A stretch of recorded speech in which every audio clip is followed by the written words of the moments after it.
if you're the team and the business that just never gives up and never stops, it's very hard to compete against. And we're essentially that team. We'll never stop. We'll always keep knocking on doors. We're always going to keep talking about us solving particular pains that our customers have, and doing that for millions of businesses out there. Hey there, welcome back to another episode of The Root of All Success. I am your host, the real Jason Duncan, and I have the founder of Salesforge.ai with me today, Frank Sondors, coming from places yet to be determined, somewhere in Europe, because he's traveling everywhere around Europe right now. And Frank, we're really glad that you're here. We got some great questions for you, but thank you for being on the show. Thanks for having me, Jason. I was just running around, going over to Berlin and then a bunch of other places.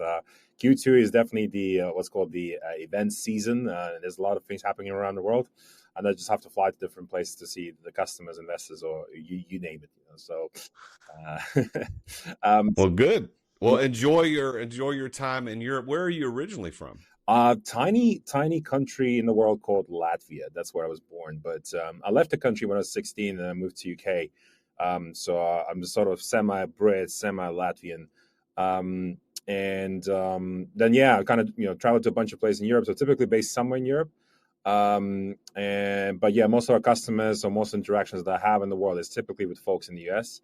A bunch of customers we have on the either East Coast or West Coast. That's a bit on us. So. Well, in less than a year, Salesforge has gone from 0 to over 3 million in ARR, which is an incredible feat. Congratulations. So what's the biggest driver behind that rapid growth? And did you expect to scale so fast? Well, this is my first business, actually, a startup, that I launched myself. So I guess the answer is no. I didn't think it's going to go that well, to be honest. And that, you always think, when you're starting your own first baby, the likelihood is, that it's going to fail is pretty high.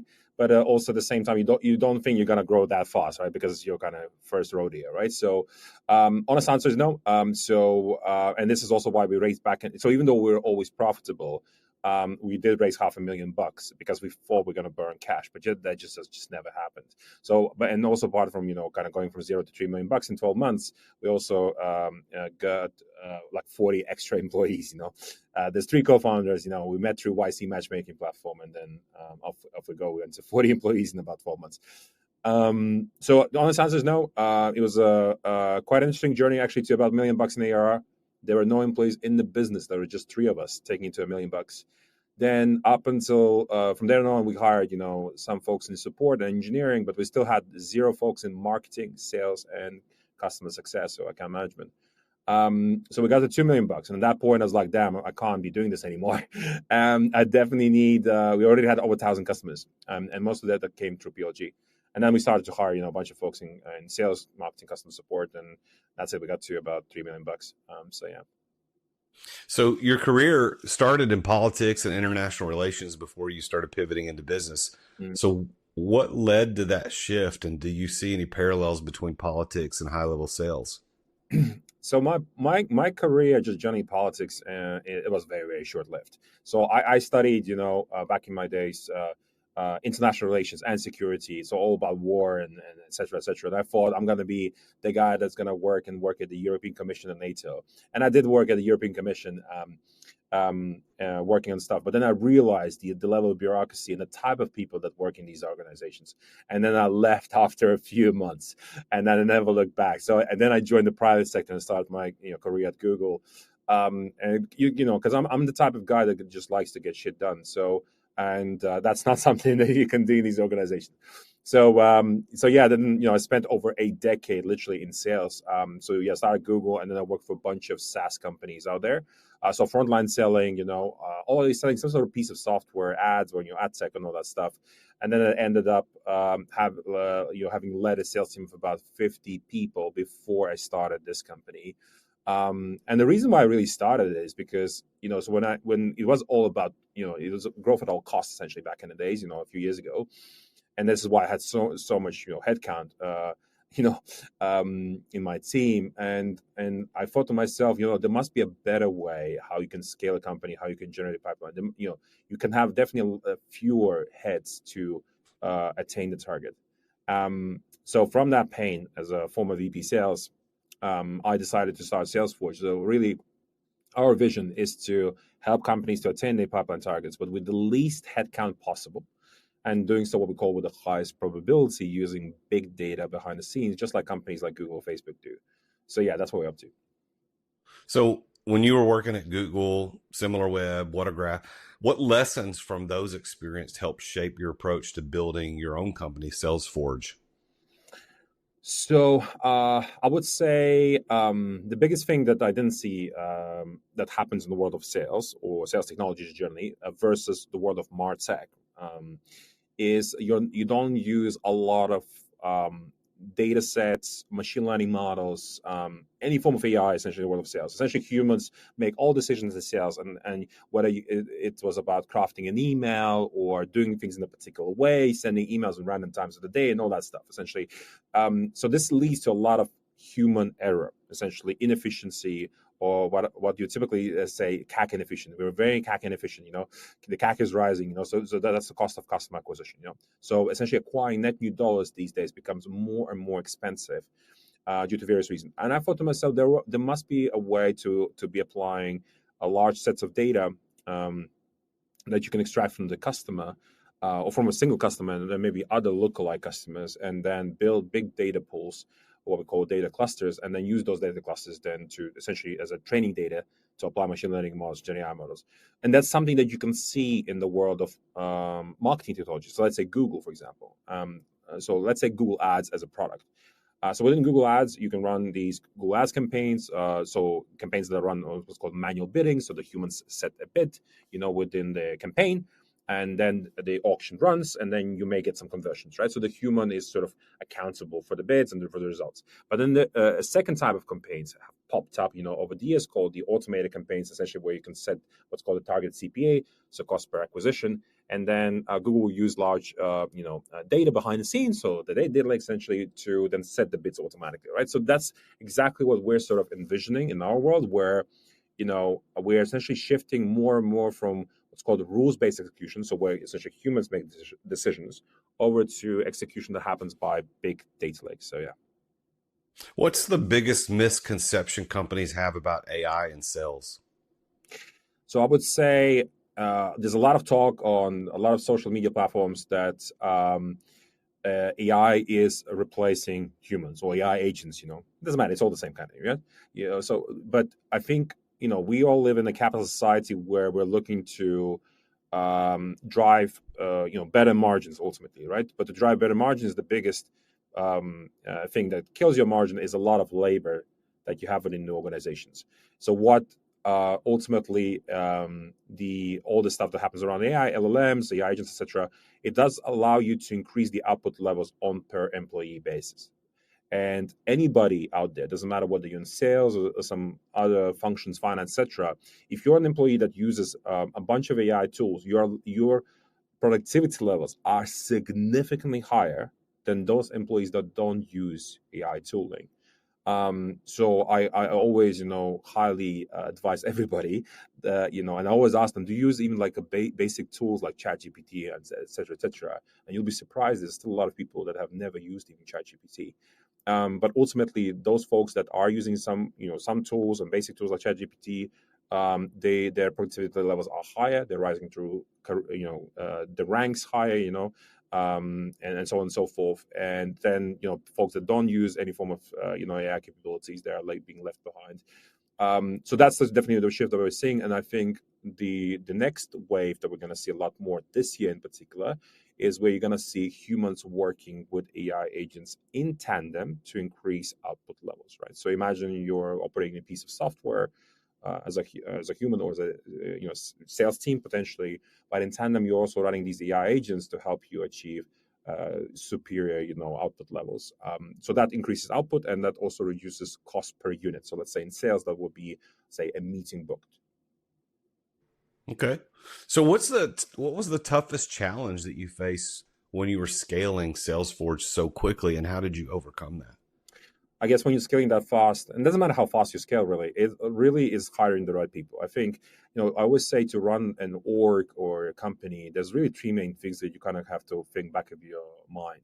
One is the people. So that's the topic that I'm talking about. But the other thing is what's called the process. And the third one is technology. Do you have the right tech, to scale the company? And do you have the right process? So we have the right process and we have the right tech. Now, where you will always struggle is the people topic. So just like in sales, I typically say in sales, for every 10 salespeople that I hired hundreds of salespeople in my life, and I also fired hundreds of salespeople in my life. And the typical stats is, for every 10 salespeople that you hire, one is a natural, 2 to 3 people can be trained up to be somewhat good as a natural, and then 60% is dead wood. So that's the stats for sales. Now, when you're hiring somebody, into a startup, the stats are very different, because you have different teams there. But still, there will be a lot of people that will be still coming and going because we're growing so fast. We need folks that are that are hungry, that love the speed, because this is like a bullet train. Let's say we're in Japan, we're jumping into this. We're on this bullet train, is moving very fast, and we're just going to stop somewhere. We're going to pick up really the great people, and then off we go. But some people can't handle the speed. They're not in that mindset. You need to have very particular people with the right mindset, but also with the right skill set. And that's where it becomes very, very tricky to find the right people, because the supply of those individuals out there, is very, very limited. I mean, you're competing with a bunch of these other companies. So essentially, we have these talent wars going on, where actually a lot of good folks want to be working for the best AI companies, these days and stuff like that. So that's really the challenge that we're facing: really getting the right people into the business, keeping them naturally, retaining them, right, and growing those individuals.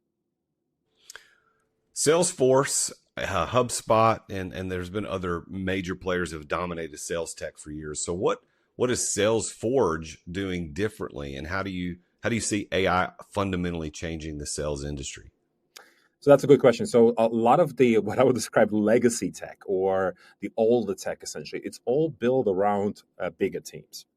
So a lot of companies will typically charge per seat, or essentially the way that they've architected and built softwares is around bigger teams, because bigger teams means typically more revenue that the company generate, right? So there's a quite good correlation. So a lot of companies, what they've been doing over the years, and they still do today, a lot of them, is they're charging per seat essentially, right? But there's a huge inefficiencies in seat-based pricing.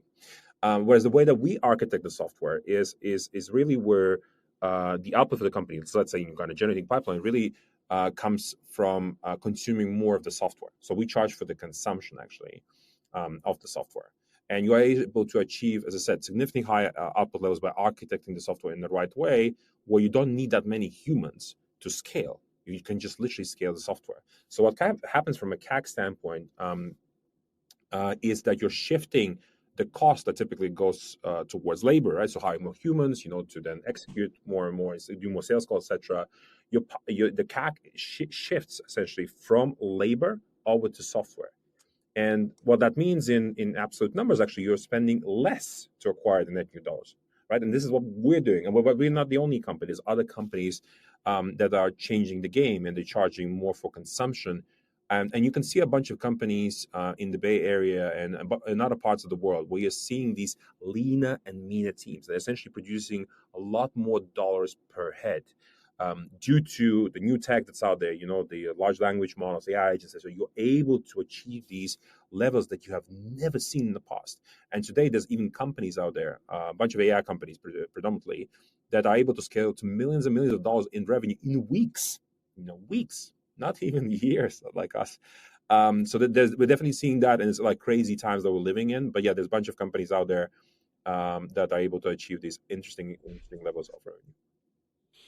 Your AI agent Frank, is modeled after you. So what inspired that idea, and where do you see AI-driven sales agents evolving in the next 5 years?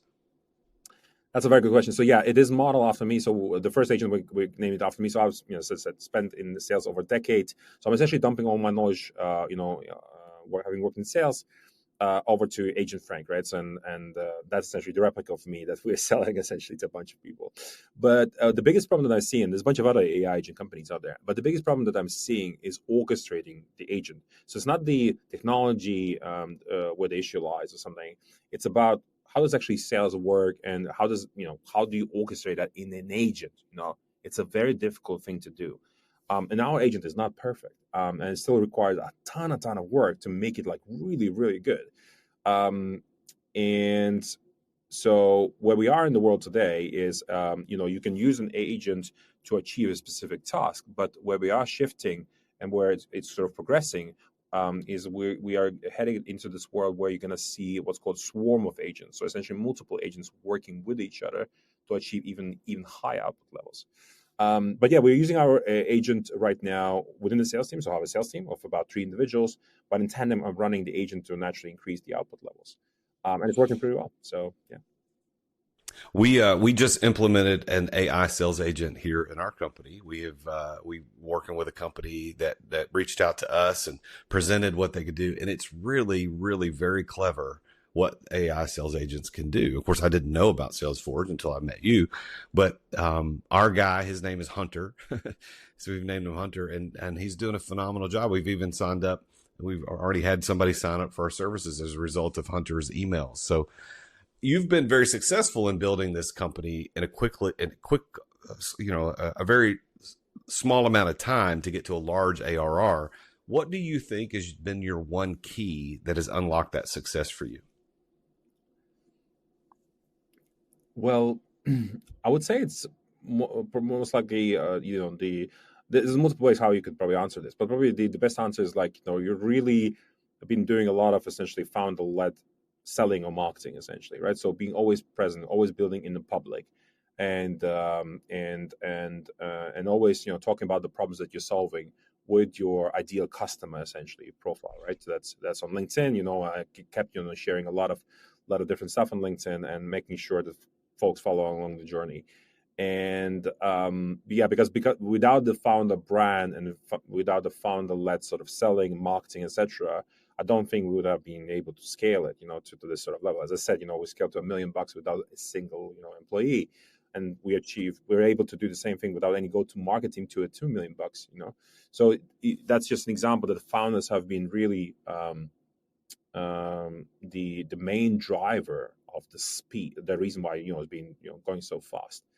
But you can't really get to the levels of, let's say, $10 million. You definitely need to be hiring people, because things start breaking. When you start scaling, they start breaking, and you need to build proper structure processes, so you're able to scale 10 million, then 100 million, whatever. Yeah, so the founding team, I would say, is the main reason. But of course, one is a good team, but then we were going after really the good problems. So the first initial problem that we were going after was email deliverability, making sure that emails don't land in spam. Because think of it this way: what's the point of an AI agent, and all the great emails or whatever he's doing if the emails land in spam, right? So so picking the right problem initially to go after was really what was the main driver, and then we only added agents later on, like 6 months ago, So yeah, so big pain, big market, being very aggressive, being very visible and social. That's really what has led us to $3 million in 12 months. How do you personally define the word success? So to me, success is something where you're very, you're an individual. Somebody actually told me that on WhatsApp recently. Frank never gives up. And that's literally the type of person I am. My other 2 co-founders, they're exactly the same. We just never stop. We never give up. So and we have like over 100 competitors, by the way, right? So we're in a space which is like super crowded. It's actually one of the worst software categories in the world. If you're sending some sort of emails, even with the AI agents, there's a ton of AI agents already out there, right? It's very, very competitive. But if you're the team and the business that just never gives up and never stops, it's very hard to compete against you. And then we're essentially that team. We'll never stop. We'll always keep knocking on doors. We're always going to keep talking about, us solving particular pains that our customers have, and doing that for millions of businesses out there.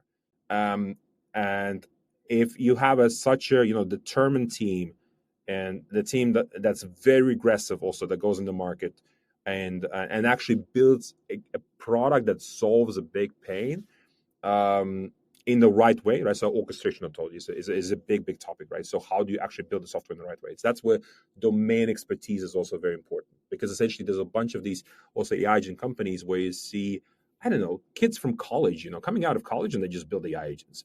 but they've never been, selling anything. You look at their backgrounds; they've never been in sales. But VCs love, young kids building businesses. They just love that because they have a lot of energy. And I'm like, I also have energy. I think you can find people with energy. You don't need to. You have a 25-year-old kid building AI agents. But you that expertise, meaning you've been in sales for a decade, you've been leading teams, etc. That helps a ton because you know how to orchestrate the software, because you need to know what people discuss in the board meetings, etc. Without that experience, it's pretty hard to understand how to orchestrate the right, their agent in the right way. So do you, based on that definition, do you consider yourself successful? It's hard to say. I mean, we're doing, better than 99% of companies out there. So, I mean, I guess from that standpoint, then yes, in relative terms, yes. However, I always feel like, something's not working and that things are failing. So I think also the success, so once let's say, but right now we have 40 employees in the company, right? So I don't think like, am I successful? I'm thinking, is my team successful? Do they have the right competence, the support, whatever, bunch of other things. You start thinking from kind of team level, because naturally, not everybody in the team is the way that Frank is, for example, right? So, and you have to think about how do you push people up, right? How do you make them execute better? How to make them more competent, how to make sure they're motivated, etc. And we have a bunch of days where it feels like, the team's not motivated necessarily. So how do you it's a lot of these sort of topics, right? So you have to start dealing with these human problems, essentially. So I talked to you about the people is the biggest problem, but at the same time, it's the biggest success driver as well, right? Because building all of this, it's not anymore about Frank or the founding team. It's about the 40 people that are in the business. They have to build this thing, to get it to the next level. So in finding the right people for the business, it's really tough. And then having, as I said, to deal with what I call people problems. I actually speak to a lot of founders out there that don't enjoy, just working with people, managing people and all of that. And they always tell me, I rather talk to an AI agent. And I think there's a lot more people that I keep hearing just generally everywhere, that we're moving towards a world where humans, and more humans essentially, are more likely to be talking to an AI agent, which is kind of weird, I think. But that's essentially the world that we're, Yeah. going into. Well, what's interesting about your position is that, you are an AI company, and you said, well, the biggest challenge has been the humans that I'm working with. So how do you balance that out? I mean, how do you look at someone who says, look, AI is going to replace humans? And there's other people who say, well, humans are always going to be necessary. How do you balance that when you're in a AI company that relies on humans to execute? It's a good question. So, I mean, if you look at our website today, you just go to Salesforge there, it says we are blending. And that's exactly, I think, so the former CTO of OpenAI is saying something similar. Actually, that we, as humans, we're going to be working with the AI agents together. So it's not about replacing, it's about figuring out a way, how do you do something together with the agents to just achieve superior levels and reduce cost, right? So that's really the answer to the problems that we're facing out there. And that's exactly how we are thinking about it. So the problem of what we call inefficient way of acquiring net new dollars. How do you solve that? So essentially, there's a bunch of companies that exist still today, the legacy companies that serve only the humans. And then there's a new wave of companies, specifically in the Bay Area, that are building a bunch of AI agents, and they fully disregard the humans. Like, essentially, you cannot run sales teams in those softwares. And we have this kind of called unique positioning where we accommodate the humans because we know you can't really fully replace them. And I think most sales leaders, well, pretty much nearly every sales leader that I talk to fully agrees that you can't fully replace the human within the sales equation. But you can figure out a way how to reduce that, right? So this is where the agentic capabilities come into play. And I also don't see a world where a really smart sales leader will use two different softwares to drive pipeline from an execution standpoint. So really, that has to live in one environment, just like a Google Ads account, essentially. So that's exactly what we're building, right? You're trying to figure out a way where in one view, when you're running a campaign or a sequence, you've got these humans, and that's their results. And then the next line item is like AI agents are running, campaigns, and then you can kind of do an A/B test, compare performance and all that stuff, right? So So yes, we're definitely what we call AI first company and human second. That's probably how we look at ourselves. But we would never say no to a human because we know it's impossible to replace humans. Now, the one thing I just want to say, maybe you can look at it from another perspective. When you hire, let's say, somebody, so into a business to solve your problem. So when I'm as a business owner, I have a problem. What I'm the first thing that I'm thinking about is, can I get an AI agent, like an off-the-shelf solution, to solve my problem? Is there a solution in the market that actually works? If the answer is yes, I'm going to pick that. If the answer is no, the second option is like picking one of these custom automation workflow tools like N8N, for example, or make.com, right, to assemble something. That's option 2. Option 3, because again, I don't want to hire humans, let me get a consultant or agency to solve my problem, right? Because you can plug them in quickly, even though they're more expensive, time is money as well, right? You can plug them in and they can kind of solve a bunch of different problems that you have. And the last resort is hiring a human into the business. So for me, when I have a problem, my last resort is to hire a person into the business. But the first thing that I'm thinking back in my head, can I use an AI agent to solve my problem? All right. I have 4 rapid fire questions I want to ask you. So Frank, I want you to try not to explain any more than is absolutely necessary. We're going to go through these pretty quickly. Number 1, biggest sales myth you wish people would stop believing. That AI is replacing humans. All right. What is your favorite SaaS tool besides your own that you can't live without? Slack. I literally live in Slack every day. Well, I'm going to have to insert, I hate Slack. I don't understand how people love it so much. I hate it. Every time I work with a company that says get in Slack, I'm like, oh, for the love. Anyway, that's my hang up. Okay. Number 3, what's one book that every entrepreneur should read? Never Split the Difference, I would say. Oh, that's a good one. Very, very good. I want Chris Voss to come on the show. If anybody out there listening could get me Chris Voss, I want him to come on the show. I'd love to talk to him. And final question. If you could have lunch with any entrepreneur, dead or alive, who would it be? It's a controversial individual, but it will be Elon Musk. Oh, okay. Yeah, I think a lot of people would like to have lunch with Elon, see how that goes. Well, Frank, I know people want to get in touch with you because AI sales is all the rage. People are trying to figure out how to do it. If I hadn't been approached by the company that I'm now working with, I wouldn't have thought about it. And now, oh man, it's everywhere. So how do people get in touch with you and salesforge.ai? Yeah, it's just, if you have any questions, just ping me on LinkedIn. That's probably the best way to reach me. I'm also available on X. But otherwise, if you just want to check out what the agent does, you can literally just go agentfrank.ai and you'll land into a particular section of your site, get an email from Agent Frank, see for yourself, and then go on from there. So, yeah. All right. So it's Frank Sondors, Sondors is how you spell his name. You can look him up on LinkedIn. You can look him up on X. And, of course, you can go to salesforge.ai. Frank, congratulations on what you're building, the success that you've had so far. And I'm also honored that you've been on the show today. It's been a pleasure. Thanks for having me. This episode is sponsored by Relay, the business banking platform built for entrepreneurs just like you. And if you're tired of traditional banks slowing you down, I want you to go check out Relay at therealjasonduncan.com/relay, and you can experience banking that works at your speed. Now, I've been using Relay for a long time. I don't know, probably a year or so now, and they are the absolute best experience in banking that I've ever had. You've got to go check out Relay. Check them out, therealjasonduncan.com/relay.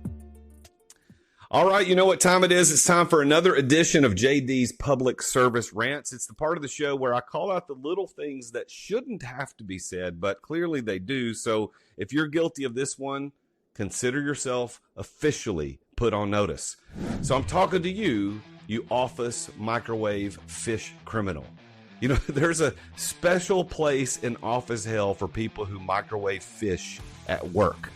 I've had this rule in all my companies for so long. It's kind of like lore. People joke about it. But listen, that smell isn't just bad. That smell is permanent. If you bring fish, you need to eat it cold or you need to go outside. But for the love of all things decent, do not nuke your salmon leftovers at noon and ruin the entire break room for the rest of the day. All right, that's it for today's JD's Public Service Rant. If you've got an idea for one, send it my way. And remember, don't be that guy. Thank you for tuning in to this episode of The Root of All Success. It has been a pleasure talking with Frank Sondors about his success with Salesforge.ai. Go check him out. And tune in again next time when I talk with yet another very successful entrepreneur about his or her journey to success. Until then, as always, I am the real Jason Duncan, and Jesus is King. Attention business owners. Attention business owners. Feeling burnout from running your business? Uncertain if you're nearing burnout? Take our free 10-question business burnout test at businessburnouttest.com to discover where you stand. With just 10 quick questions, you'll learn how to immediately begin making changes to regain freedom and success. Cut your daily operations time in half. Improve your quality of life and prepare your business for your future exit without losing revenue or profit. Visit businessburnouttest.com now and take the test. Thank you for listening to another edition of The Root of All Success with the real Jason Duncan. If you've enjoyed this week's episode, visit therootofallsuccess.com to access the show notes and other helpful resources. Follow Jason on social media at The Real Jason Duncan. See you again next time here on The Root of All Success.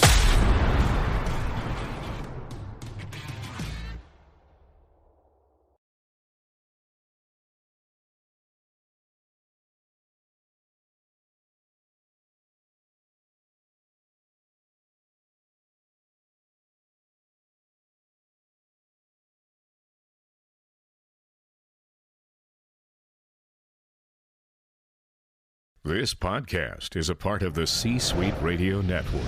For more top business podcasts, visit c-suiteradio.com.